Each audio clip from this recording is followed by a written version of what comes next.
Okay, hello. Welcome to the first uh my first video on this Forex trading, whatever you want to call it.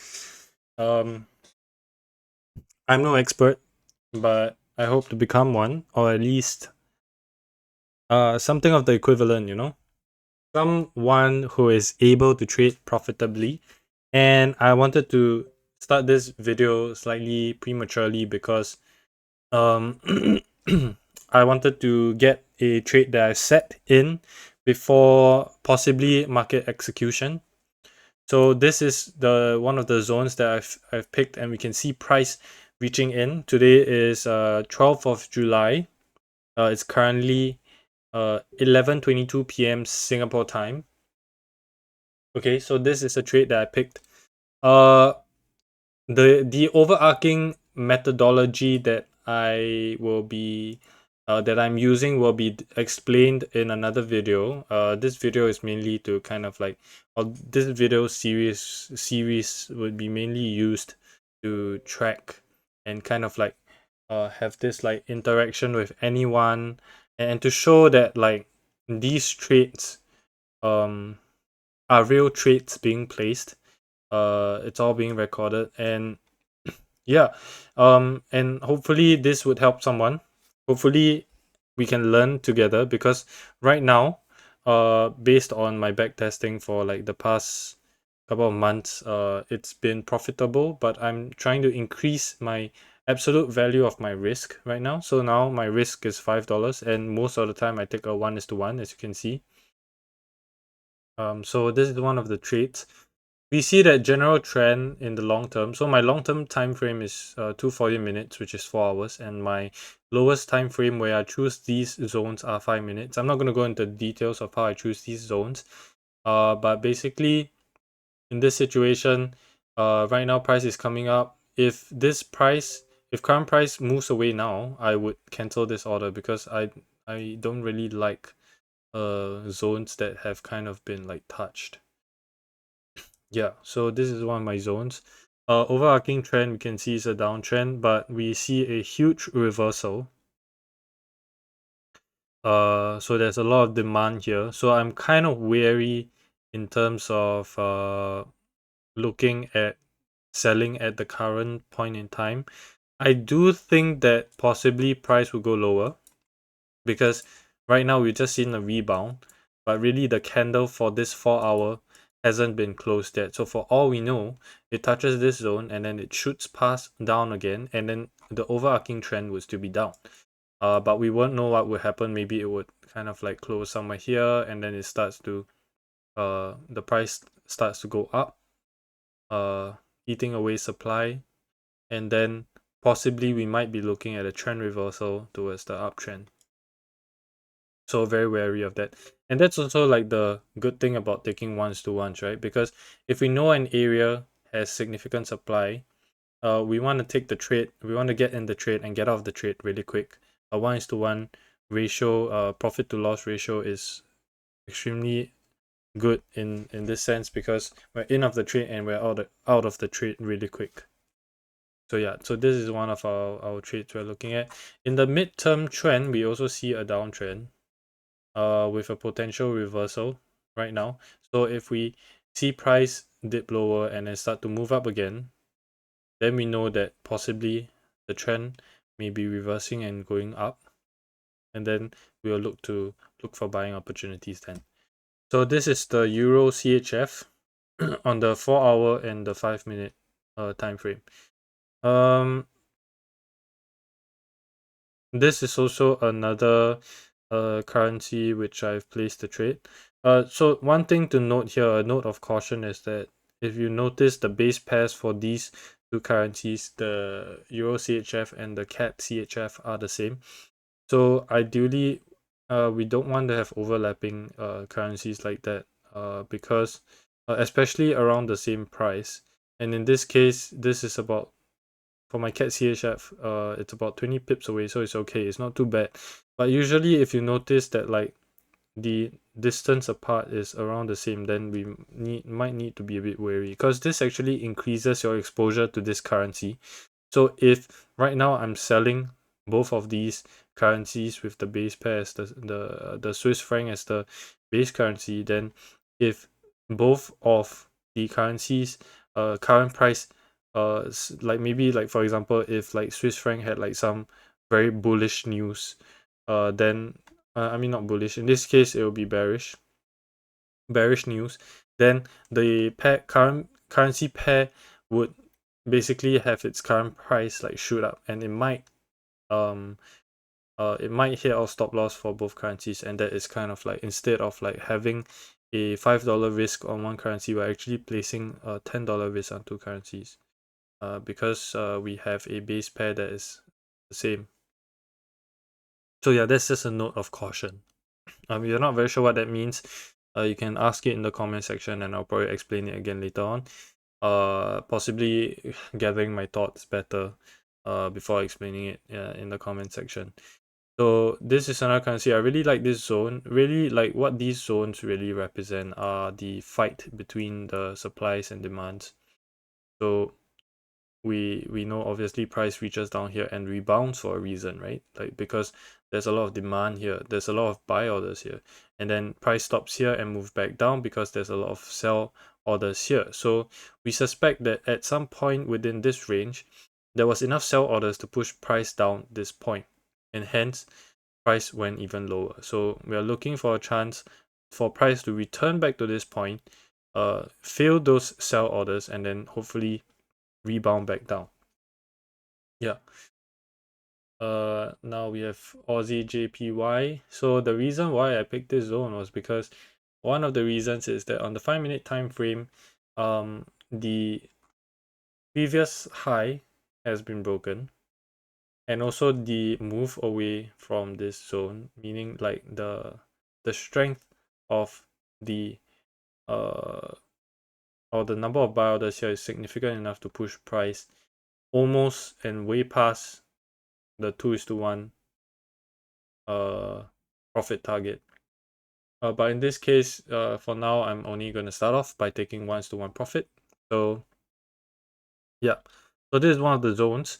We see a general downtrend. This is kind of like the short term. The longer term is an uptrend because uh higher lows, yeah, and higher highs. But if we look at the medium trend, it's kind of like downtrend. But right now we see a potential for a trend reversal. And one thing to note with the 1:1 target is also that usually if there's some form of reaction to your price, to your zone, um usually a 1:1, even though we are going against the current trend, most of the time would still be filled, or at least that's the thing I've noticed. So many a times we see a downtrend but we have a buy order, and then the price reacts to it, goes to a 1:1, we take our profit, and then price shoots down even further. So that's also, I guess, the other beauty of a 1:1 take profit to stop loss ratio. Yeah, so we'll see how this plays out. Hopefully tomorrow I have some time to review some of these trades and maybe play some new ones. Uh, Aussie CHF. Actually, I placed this trade yesterday when I was trying to record a video, but I realized that like going through the currencies one by one takes too much time, so I decided to maybe put in some trades first, and then review them on videos. So it's much faster. The whole process is much faster, not just for me, but it's also much faster for anyone that's watching this video. So when I placed this trade, it was because at that point in time the price was like somewhere here. So I was hoping that price would rebound and touch and go away real quick, like down. In this case, price left and never came back. Uh, but there's still a chance for this zone to still work. But usually, I'm quite concerned about zones that are like taking too long to reach, because maybe by then, if price uh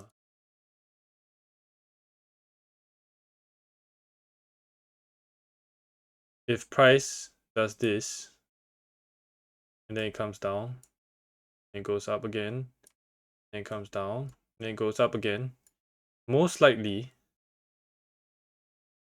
it would break through this zone, even though there is a chance for it to touch the 1:1 and then move up higher. But the likelihood of this is because when we look at this, it is basically an uptrend, right? If we look at it, it's an uptrend. So there's a huge possibility that the zone here might be broken even before price reaches our take profit at this point here, right? So it enters the price. This is our entry point, the first black line. Then it touches the 1:1. This is assuming best case scenario, it touches the 1:1. Sometimes it may not, it may just come down, barely touch it, and then take off. And then that's where we hit our stop loss and the order is closed and we lose $5 or whatever your risk amount is. So yeah, I would probably still hold on to this a little bit longer. But if I start to notice that there is a uptrend forming, especially a very strong one, then maybe I might remove the zone. But then again, we'll see how it goes, and then along the way I'll explain it. So really, this is a really it's a very short video, and I haven't placed all my trades because Owenda is super slow. It takes like forever to load the currency. Okay, in this case it loaded pretty quick, but earlier on when I was trying to do it, it took super long. And I like this zone here, really. Look at it, I kind of like this zone, but it's kind of small. Like 3 pips. It's a bit. Yeah, the other thing is Owenda has a spread. So if you notice your buy and your sell price is different, this is the spread amount. So sometimes your orders may be stopped out, even though on the chart, because this is a mid chart, so they take the ask and the bid price and then they divide it by 2. Even though on your mid chart it might show that like maybe you have hit your take profit or you didn't hit your stop loss. In reality, because when you choose to buy at a certain price, Owenda would basically find a bidder who would be willing to sell you at that price, and usually there'll be a difference in this number, and because of that difference you may be stopped out first before you even take profit. But because the mid price reflects the mean number or like the average of the two values, then maybe on the chart it might show that, oh, you didn't hit your stop loss, but in reality you did hit your stop loss, and then your order will be closed. Those too small zone size might not be very ideal either. I'm quite liking this actually. Let's see. So usually this is like the process I do. I kind of start with the okay, like either one. Usually I look first at the trend, the midterm trend. So I know that long term it's an uptrend, right? So maybe at this point it starts to go back up. So long term it's an uptrend. The mid trend is downtrend. So selling at a closer price, selling at a price that is closer to the current price might be ideal at this point, because maybe price would touch and go and like go down. Price would touch this zone and then price will move away, hit our take profit, and then maybe go a bit lower, and then after that, in following along the long-term trend, it would shoot up again, or maybe it will. We don't really know. We don't have like a, we are not fortune tellers, so we don't really know how a price would turn out. All we can do is look at the various situations and various scenarios that could happen and try to find the scenario that is of the highest probability. So in this case, I'm going to place an order here. It's very close to current price, and yeah, it's about 8 pips away. And the other issue is that this move away from this zone, because this move away could be kind of like categorizing the strength of this zone, in the sense of like, if there are more sell orders here, the zone would move further away, correct? Because there's more selling pressure. So yeah, it's hard to say.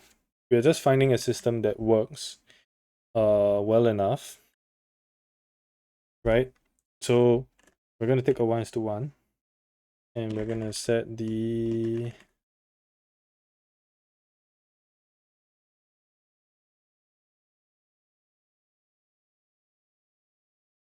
we're gonna set it such that the risk is $5, right? So from the current price, or the price that we are setting the limit order. A limit order is basically you'll be able to set at what price you wanna, in this case we are selling, and then at what price would we close this order, meaning the trade will be closed and we'll take the loss. So our stop loss is 17.4 pips away. And then at what take profit level do we want to close the trade? So if price hits the take profit level, then we take a profit of $5 because it's a 1:1, right?